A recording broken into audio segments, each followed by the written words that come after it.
एक समय की बात है। एक बहुत ही कंजूस व्यक्ति था। उस व्यक्ति का नाम दानचंद था। उसके पास धन तो बहुत था, परंतु वह कभी किसी को कुछ भी दान नहीं करता था।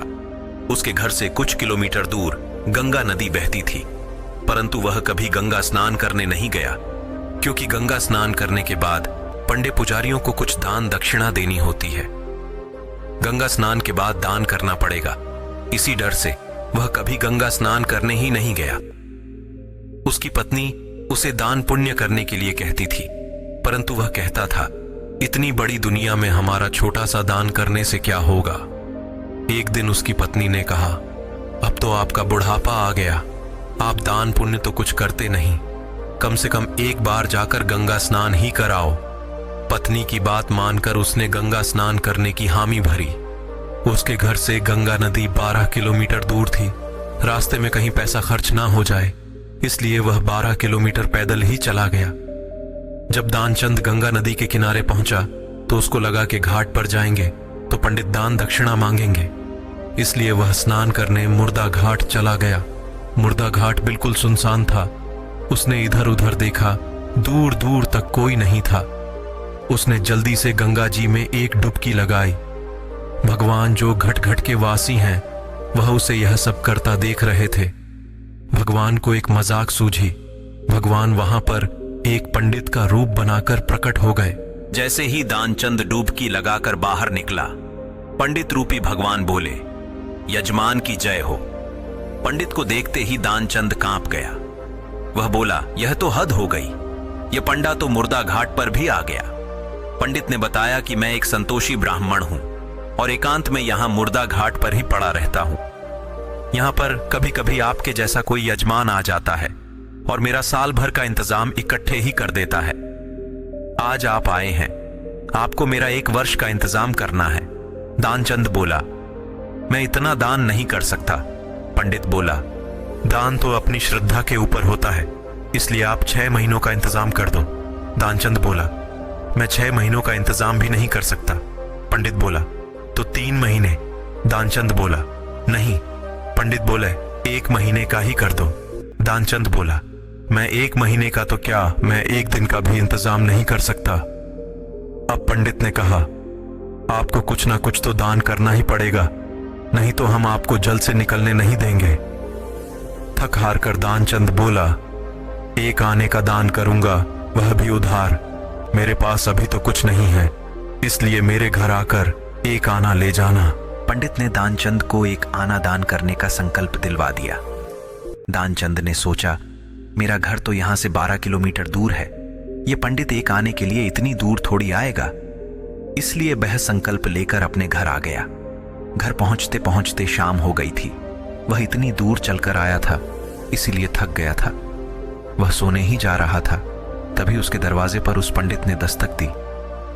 पंडित बोले, यजमान की जय हो। दानचंद की पत्नी ने दरवाजा खोला। वह पंडित को देखकर लौटी और दानचंद से पूछा, क्या किसी पंडित को कुछ देने की कहकर आए हो? दानचंद बोला, हाँ, मैंने एक पंडा को 1 आना देने का संकल्प लिया है। पत्नी बोली, वह पंडित जी अपना 1 आना लेने दरवाजे पर खड़े हैं। दानचंद ने सोचा, वो पंडित 1 आने के लिए इतनी दूर आ गया। दानचंद ने पत्नी से कहा, जाकर उस पंडित से कह दो कि यजमान बीमार है, इसलिए 3-4 दिन बाद आए।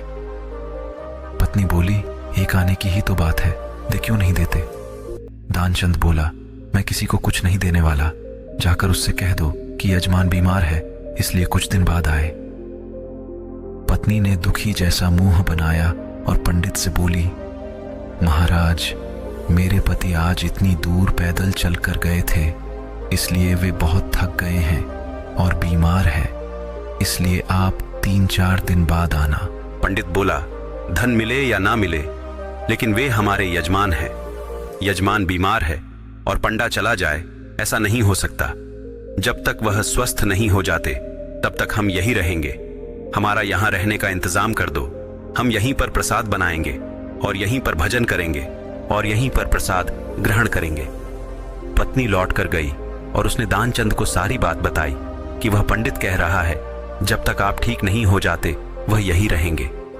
पत्नी बोली, इससे तो अच्छा उन्हें 1 आना देकर रवाना करो। दानचंद बोला, एक आना क्या ऐसे ही आता है, मैं उस पंडित को कुछ नहीं देने वाला। तुम जाकर उस पंडित से कह दो कि यजमान मर गए। ध्यानचंद को योग का अभ्यास था, इसलिए वह सांस रोककर पड़ गया। पत्नी गई और उसने रोकर पंडित से कहा कि वो मर गए, अब तो जाओ। पंडित बोले, अरे राम राम, यजमान चला गया, जब तक उसका अंतिम संस्कार ना हो जाए तब तक हम कैसे जा सकते हैं। पंडित जी बोले, तुम महिला कहां कहां भटकती फिरोगी, हम सारे गांव में यजमान के मरने की खबर किए देते हैं। पंडित जी सारे गांव में खबर दे आए कि दानचंद जी मर गए। सारा गांव दानचंद के घर इकट्ठा हो गया, लेकिन दानचंद ऐसा विचित्र आदमी एक आना बचाने के लिए सांस रोके पड़ा था। गांव के लोगों ने दानचंद को मुर्दा समझ के बांध लिया। अब उसकी पत्नी सच में रोने लगी और रो रो कर बोली, यह मरे नहीं है। गांव वाले बोले, बहन यह तो तुम्हारा मोह है, जाने वाला तो गया, इसलिए धीरज रखो। पत्नी बोली, अरे किस बात का धीरज रखूं, यह मरे ही नहीं है। गांव वाले दानचंद को बांधकर अंतिम संस्कार के लिए ले गए। पत्नी बेचारी रोती रह गई, लेकिन वह विचित्र आदमी इतना सब कुछ होने के बाद भी सांसें रोके पड़ा था। सबके साथ पंडित बने भगवान भी उनके पीछे पीछे चल दिए।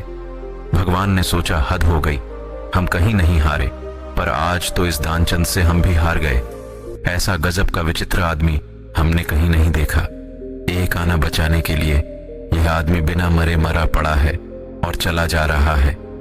जब दानचंद को लकड़ियों पर रख दिया गया और केवल अग्नि लगनी ही शेष थी, तब पंडित रूपी भगवान बोले कि यह हमारे यजमान थे, हम इनकी मुक्ति के लिए इनके कान में कुछ मंत्र बोलेंगे।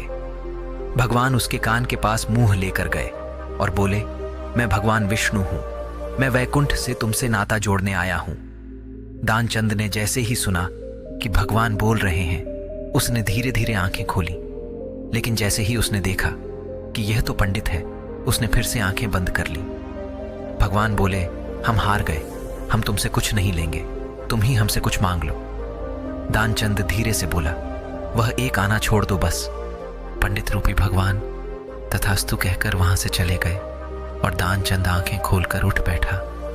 दोस्तों, आपको ये कहानी कैसी लगी कृपया कमेंट करके जरूर बताएं। वीडियो पसंद आया हो तो लाइक करें और ऐसी ही और भी बहुत सारी कहानियों, कथाओं एवं जानकारियों को सुनने के लिए चैनल को सब्सक्राइब जरूर करें।